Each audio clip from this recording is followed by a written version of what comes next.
Tahimik ang papel, walang kulay, walang hugis. Pero sa bawat pagguhit ng aking kamay, may buhay na unti-unting lumilitaw. At sa harap ng puting canvas na ito, isang muka ang aking ginuguhit. Hindi lang basta muka, kundi isang larawan ng pagpapala. Si Founder Amy, ang babaeng may pusong bukas, mapagbigay, mapagmahal, at ginagamit ng Diyos para magsilbi ilaw sa ating lahat.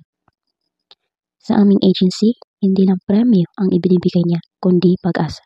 Hindi lang activity, kundi pamilya. Hindi lang fellowship, kundi pagkakaibigang may pananampalataya. Sa bawat pa-event niya, parang sining din, pinaghirapan, may layunin, at laging may halong pagmamahal.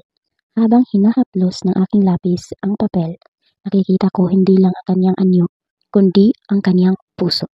Pusong marunong magpasalamat, puso ng Kristiyano, puso ng isang leader na inuuna ang kapwa bago ang sarili. At sa bawat linya ng aking ginuguhit, parang sinasabi ng Diyos, "Anak, gamitin mo ang talento mo para magbigay pugay sa kabutihang nilikha ko."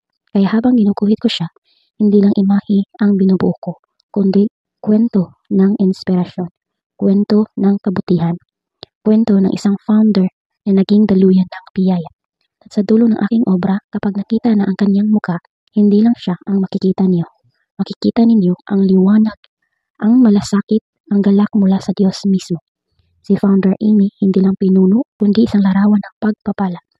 At kung ito man ay isang simpleng guhit, naway maging paalala na ang tunay na ganda ng sining ay kapag ito'y iginuhit ng may puso at alay sa Diyos na nagbigay ng lahat ng galing at biyaya.